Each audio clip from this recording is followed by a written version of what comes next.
Barrie is currently grappling with a major crisis involving encampments, homelessness, and housing, a situation that has only worsened following the tragic killing of two homeless men at the Flat Rock encampment near Victoria Street.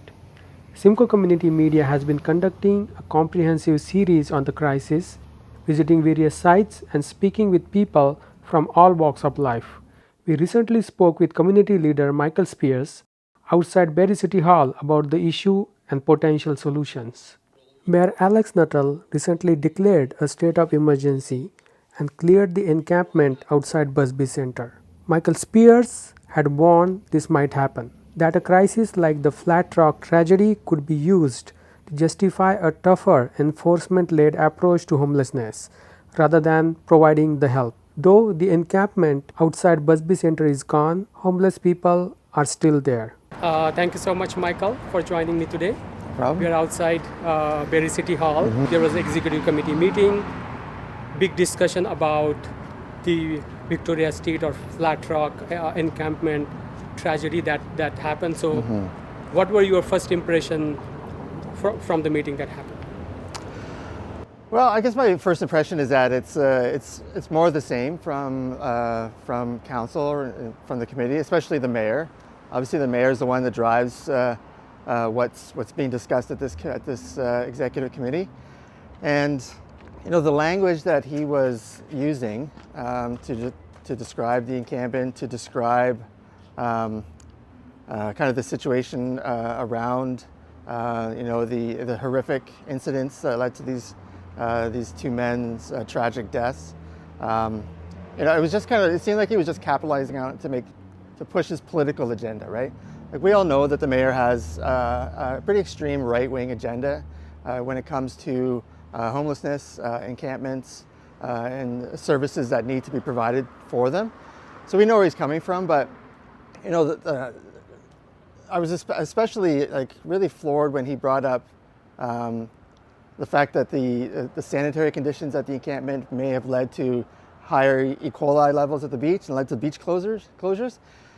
To me, I don't like to throw around the word Trump, but to me that was very Trump-esque. He was just basically making up this information, just going against what the experts were saying on this subject.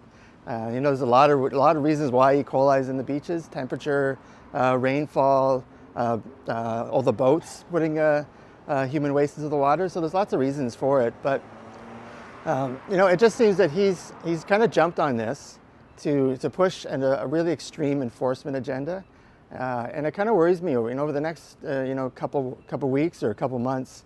I'm frightened to see what he's actually going to do in terms of clearing out encampments. And we already know that the city isn't and the county aren't providing the services that people need. We saw the other day, we found out that the emergency shelters that were set up to house the people that were living in the encampment don't even have beds. And So 6 people accepted only out of 100. yeah, well, I don't blame them. People choose to live in encampments for a variety of reasons, right? One of them's safety, a sense of community, not feeling comfortable or safe maybe at a shelter, the shelter not meeting their needs. So they form these encampments to look after one another, so they're being told they can't be there anymore, to go to this emergency shelter that doesn't have a bed. Are people supposed to sleep in chairs? To me, the county and the city have really dropped the ball on this situation. I didn't think it could get worse, but it just keeps getting worse and worse. But there was also an acknowledgement during the executive committee meeting about the failures when it comes to city, county, and the province. And how much do you think that was enough? The acknowledgement, and what could have done before, and what should have happened afterward, and has it happened? Yeah, no, acknowledgement is one thing, but actually having a plan to meet the needs of people is another thing. And we're not seeing that plan. We're seeing, I think here at the city, I think there's a political ideology that's really hurting residents. And I think at the county, it's just it's basically incompetence is getting to it's where we are right now. Like they are the ones that run the social services. They are the ones that are responsible for the shelter system, and should be responsible for creating or kind of mobilizing efforts to create some social and public housing for people to live in, because we know that housing is the most important. That shelters are one thing; they're great when they're necessary, but we want to see houses. And they've dropped the ball. Like the county has not done what is necessary, and at the same time, the city has basically enabled that approach. The council likes to use language like we're trying we're doing what we can.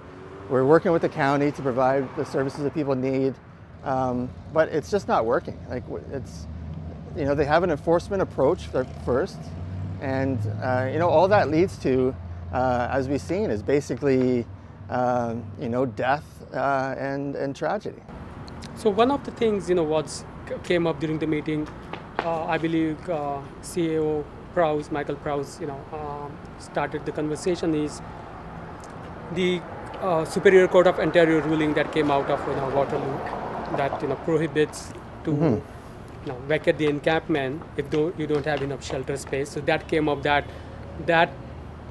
was the reason they could not go in and clear the encampment, and that was the reason the killing happened, and that was the reason the advisory and the uncleanliness. Yeah, and that's shocking language to hear, especially from a CAO of a city, to pass the buck and to say that it's the fault of the courts or the fault of judges. And we're seeing more and more of that from politicians here in Ontario. They're blaming the judges for a lot of these rulings, but the judges are following the Charter of Rights, that we all are covered by. Even someone who's experiencing homelessness, they're still covered by the same rights that you and I are covered by.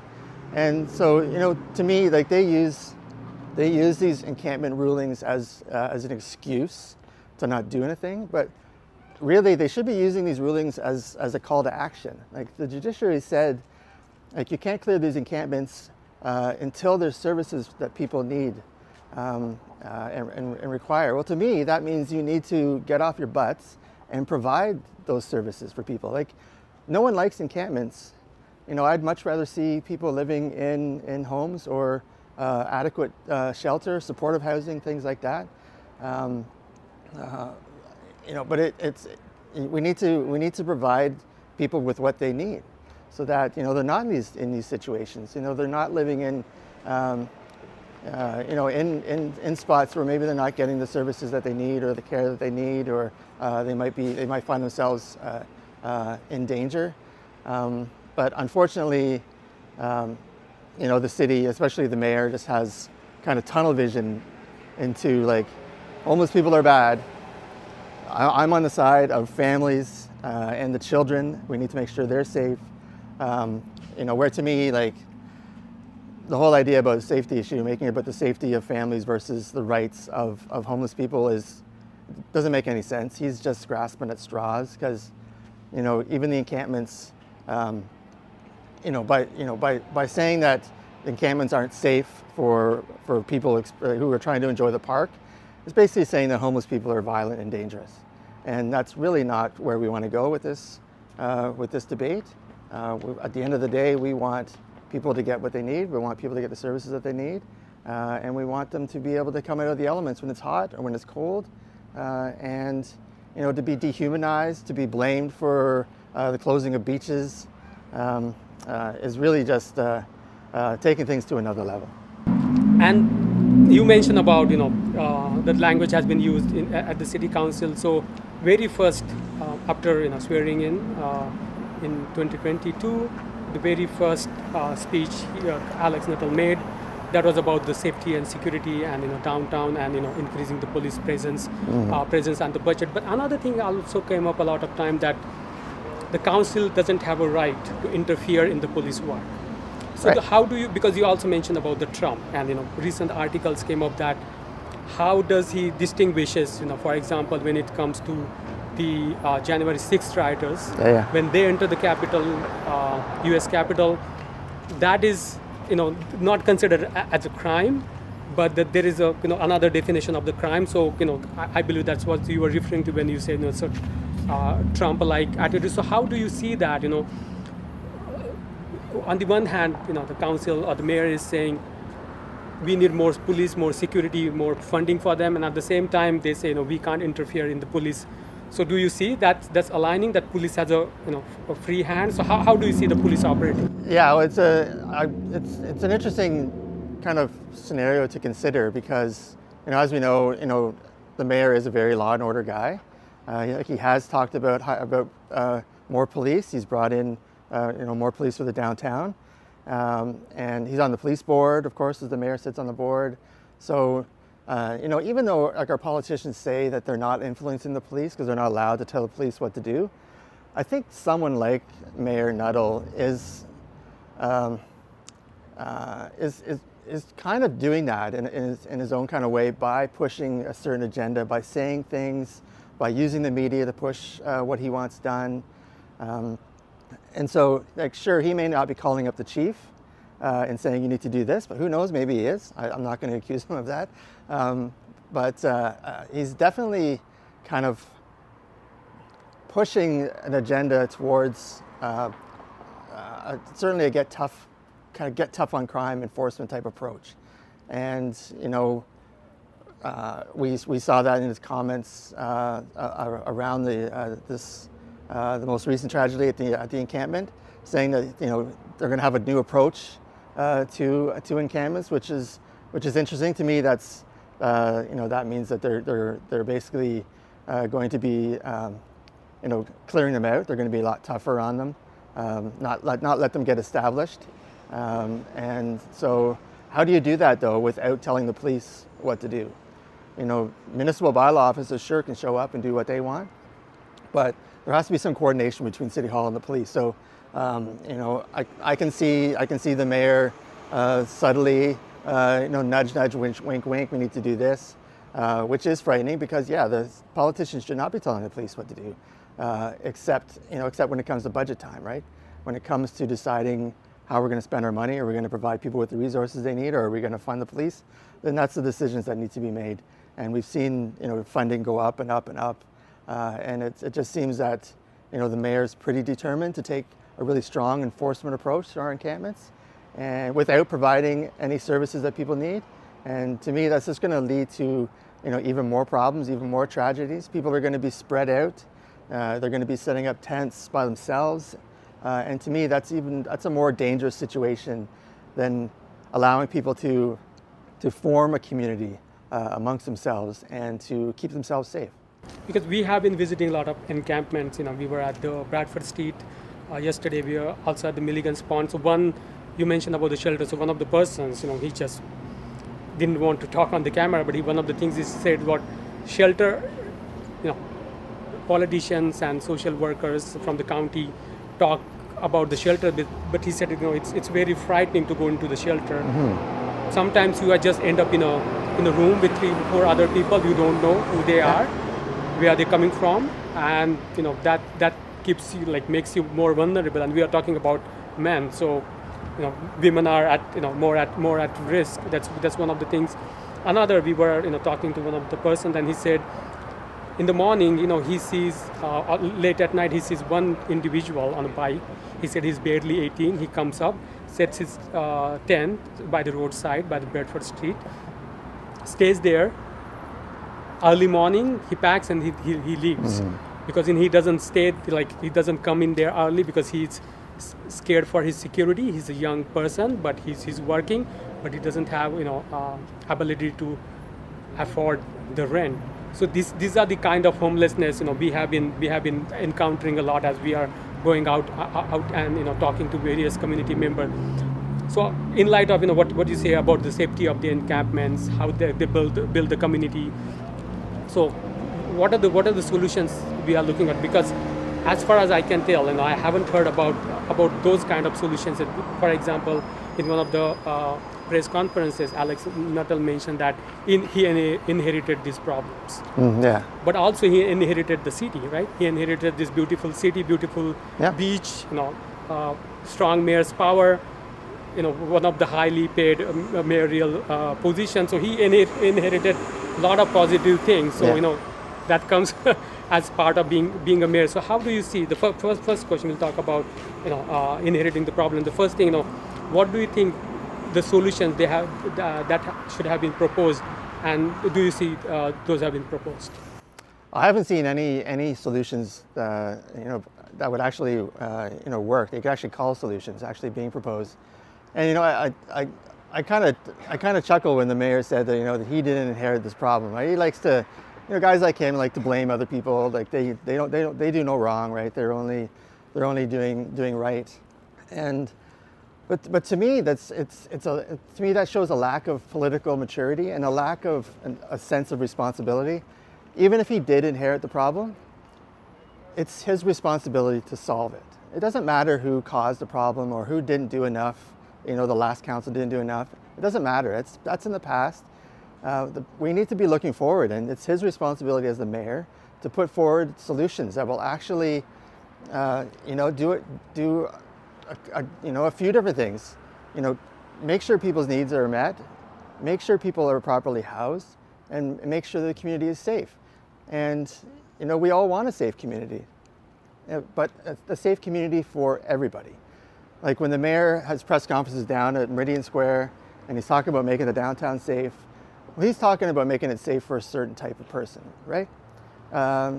He's not talking about making it safe for people who are experiencing homelessness. They're the reasons why it's not safe. So he wants to get them out of there. But we need to come up with an approach, almost like a holistic approach. That's going to make it safe for everybody. And and to have a safe community, you need to provide the services that people need, and it's the services that all people need. And so, proper supports, proper housing, things like that will make it safe for everybody, and we can have a real city that we can really be proud of. Again, going back to the executive committee meeting, there was talk about now millions of dollars that need to be spent on cleaning this, in addition to the contamination and public health crisis. So we reached out to the city's public health department. We haven't heard back about the interview request, because they have 24 hours responsibility to respond within 24 hours of any contamination or any environmental hazard. And as mayor himself acknowledged, there was, he said the beach advisory could have been because of these encampments. So we're waiting to hear back what did the city do about it, right? When they hear about, because they have been aware about these encampments that they acknowledge. Now we see just outside Busby Center, a lot of people who have been displaced from the Flat Rock, the Victoria Street encampments now are going all over the city because there is no shelter space available. So about these millions of dollars that now city will spend on cleaning, and you have raised these issues when it comes to the police budget, right? Because you said it doesn't stop the crime. Police arrive after the crime, and same situation with cleaning is now they are doing this after what has happened. So who is to blame for taxpayers? Millions of dollars of taxpayers' money have been spent on cleaning the encampments. Yeah, well, to me, the council and the mayor are to blame. There's been people have been asking for the city to provide proper sanitation for these encampments for a long time now. Like, this isn't anything new. But if the mayor and council decided that they would provide some sanitation, they would provide garbage cleanup, porta potties, washing stations, things like that. Then for them, it would almost be like the mayor admitting defeat, where he needs to be the bigger person and just admit that they messed up on this, that they let this encampment go without proper sanitation, without proper hygiene, which as you said, it causes a financial crisis. Now all of a sudden it's going to cost millions of dollars to clean up, which the taxpayer is going to have to be responsible for. But it also just is another kind of check in the box of how the city has dehumanized these people. Like, they knew people were living there, but they decided not to provide them with things that you and I may take for granted. Like, they could have provided sanitation, they could have provided garbage cleanup, They could have provided education about fire safety, all kinds of things that they should be doing to make sure that these people stay healthy and stay alive, so it doesn't get to that situation. So, to see the tragedy that happened there, to see the cleanup that's going to have to happen, that is all on the city, it's all on the council, and it's all on the mayor. So you just made a point about how we take the housed people, how we take it for granted, the garbage pickup and other services that we get. And this is very interesting because right now there's a big debate going on at Simcoe County Council for the last few months about we are running out of space in landfill, the last landfill in Oro, and that is going to be full in 2027. And what can be done about it? So there's 45% that can be directed, organic that can be directed out of these landfills. And one of the reasons, there was a proposal that just pick up garbage once a month so people will be more responsible. And many people, including Mayor for Gillenbury, West Bradford Gillenbury, he opposed that, saying people, if you do that, if you force people to do that, they will just throw trash anywhere. And they have noticed that people throwing trash and diapers all over the city. So it's not only comes to unhoused people. We have seen this when it comes to housed people don't want to take minimum responsibility of just separating the garbage or proper disposal. So how does that speak to you about no one goes out and vilifies housed people for doing that, right? No one says these people just throwing a lot of trash, because Canada is one of the largest per capita waste creator, and then Simcoe County is way ahead of Toronto and other municipalities. So what does that speak to you about how we talk about housed people and what waste they create versus unhoused people? And I'm sure they are not ordering Amazon. Exactly. Like the amount of waste, the amount of pollution, the amount of environmental damage caused by corporations, even individuals, is astounding, and it's leading to the climate catastrophe that we're currently experiencing. But but it just goes to show, like you said, people have dehumanized others to a point now where we let what kind of the people that the mayor might support and the votes that the mayor wants to get, those people we kind of let we let what they do go. But God forbid you're a homeless person that's just trying to survive the night. As of right now, you have no idea if you're going to go to bed and get woken up by a police officer shining a light into your tent and telling you to get going. All of a sudden, you're on the street, your tent's ripped, all your belongings are gone, and that's what people experience. That's what someone who's living in an encampment, that's what they have to think about on a nightly basis, and it's sad, and it makes the city look horrible. It's embarrassing, to see that's kind of like what Barrie's become known for. This approach to homelessness, an approach to encampments that doesn't take people's rights or human rights in mind. Attacking poor people, criminalizing people, trying to help poor people. Like we've seen it, the whole thing over the last 2 or 3 years, and it's a sad state of affairs, and we need to do better. And I'm a strong critic of the mayor. I don't agree with his policies or his approach. But if he was to all of a sudden change his ways and all of a sudden decide that, maybe use this as an eye-opener, that we're not doing things right, we need to take care of these people. And by doing that, we're going to make the whole city better. If he came to that approach, I'm not holding out hope, but if he did, I'd support him, because at the end of the day, politics aside, we need to make sure that people are taken care of in this city. And we got to work together to make sure that happens. Yeah, and you made very interesting point about a lot of them, but one stuck with me was this is how this is putting our city in a really bad light. What happened?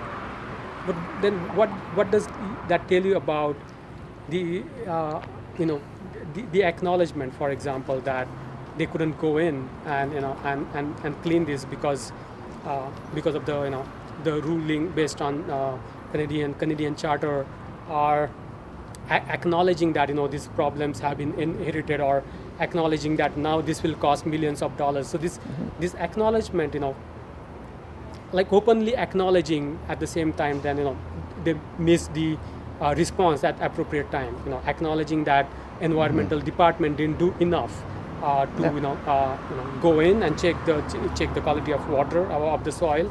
So what does that tell you, that like openly acknowledging these failures? Because politicians don't acknowledge their shortcomings lightly. There is certain agenda, certain point behind it. So what Yeah. does that tell you about the bigger picture, what is going on in the council with mayor and the city?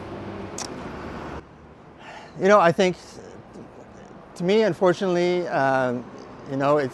it's just a lot of the same. Like you said, they are acknowledging past failures, but blaming someone else for them. They're acknowledging that something else needs to be done, but they're kind of hell bent on taking a strong enforcement approach. And the courts, like I said, they have said they're not making these rulings to kind of to make it difficult for councils to solve the problem, right? They're trying to show them that the way that they were doing it in the past, was against the Charter of Rights and Freedoms. So you need to take a different approach. Like the courts they're not telling people, telling politicians that you need to do this, you need to do that, but they're laying a framework where politicians can take action, and that's really what we need. We need action to create a better situation. So, if the mayor says that they couldn't go into this encampment because of those rulings, so that's why it got worse and worse. To me, that's just a bunch of smoke that he's blowing, because the city could have gone in and asked the people what they needed, and like I said, provided sanitation, provided some hygiene, cleaned up the area, helped them clean up what needs to be cleaned up. And so, like, if they knew the encampment was there and did nothing about it, to me that's just a dereliction of duty and a complete failure on the city's part. If you know that encampment's there and you know it's big, the city has tons of experts that will tell you that, yeah, the conditions are going to be pretty unsanitary when you have that many people living in a forested area that don't have sewage, don't have plumbing like that. So that's when they should have gone in there and helped them clean up and help people. But unfortunately, I don't think this mayor wants to help people. That might sound harsh, but I think his agenda is basically to push out the undesirables, quote unquote, what he would call them, to make life better for the other people, the tax-paying people of Barrie, the two-car garage crowd, as I like to sometimes say, even though that might not be as accurate now, but yeah, his constituents. Make the city better for them by making it worse for other people.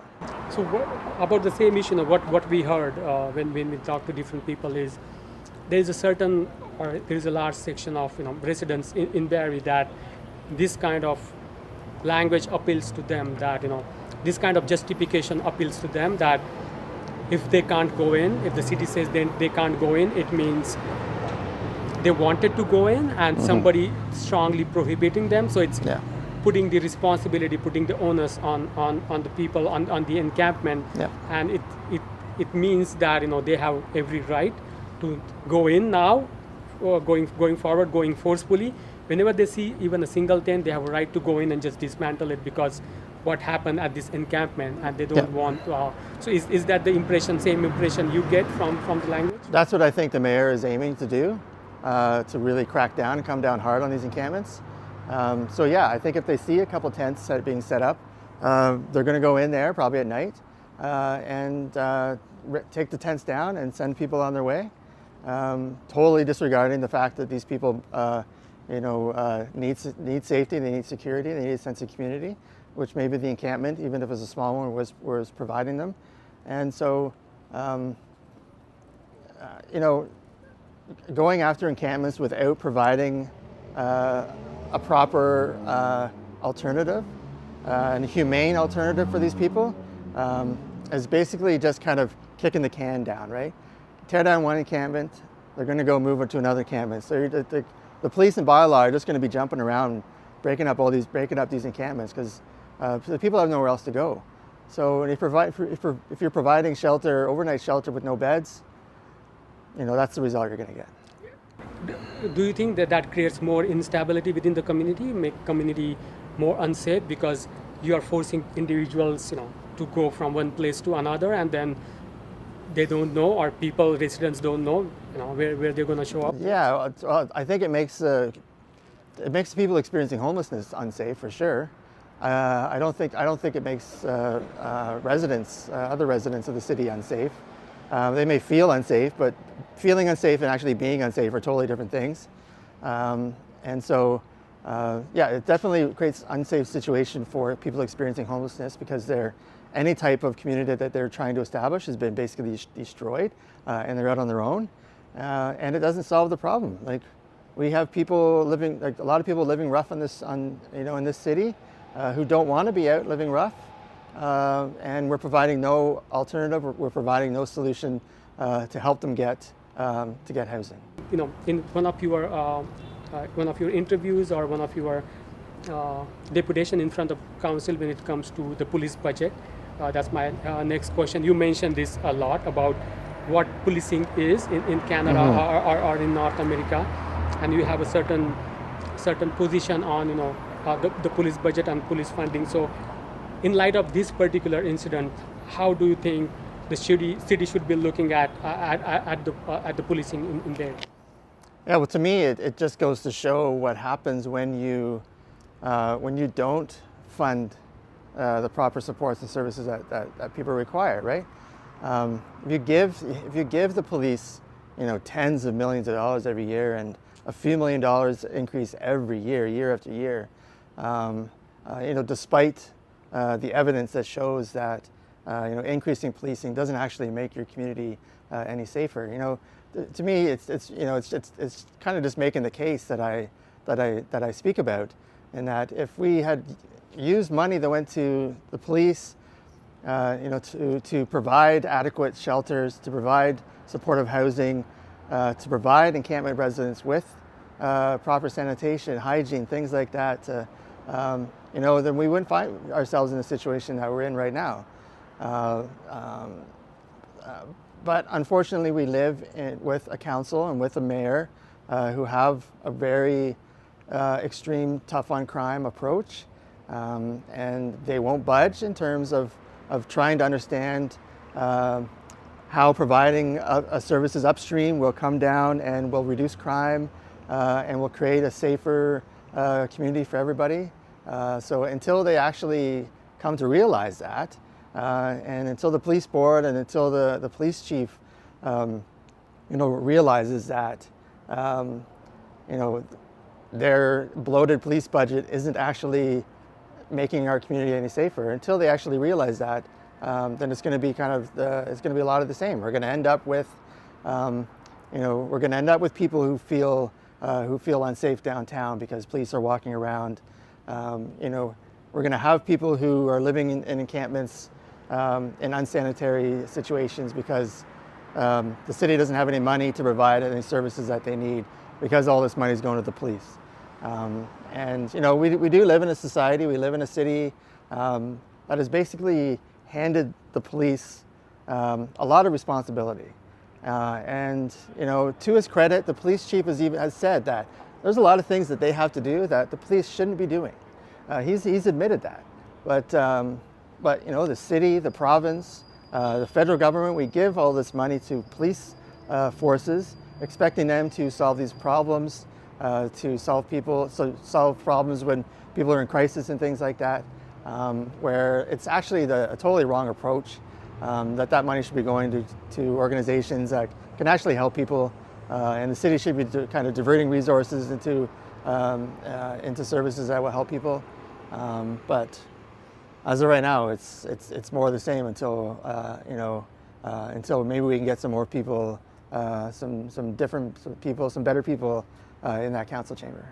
So just the last question about what has happened. You said if mayor comes out, acknowledges the past mistakes, because he has been in power now for 3 years. Mm-hmm. Like he said he inherited the problems, but he had 3 years to solve them, and I'm sure he's planning to run again. Mm-hmm. So you said if he changes his acknowledges and offers course correction, then you will consider supporting him. So on that positive note, what do you see? What do you hope or what should happen in next coming days? Because this was one of the biggest tragedy that's happened. Yeah. The Barrie is on Canada's news all over Canada for a wrong reason. Yeah. So what do you think in coming days, weeks, months, a few years, what path the city should take? Yeah. Well, I'll start by saying I'm not very optimistic that the mayor is going to change his tune. So, I was being a bit facetious there. That I would support the mayor if he actually did things differently. I don't hold out any hope that he's actually going to do things differently. The mayor is a political animal, first and foremost. He puts politics first above community. I don't think we can't forget that. So he's going to be pushing strongly for his agenda. Unfortunately, even if all the evidence and all the people are pushing against him, he's still going to be pushing forward. And so, we just have to keep pushing. We have to work with, hopefully with some other mayors of council to try to get them to come around to what needs to be done.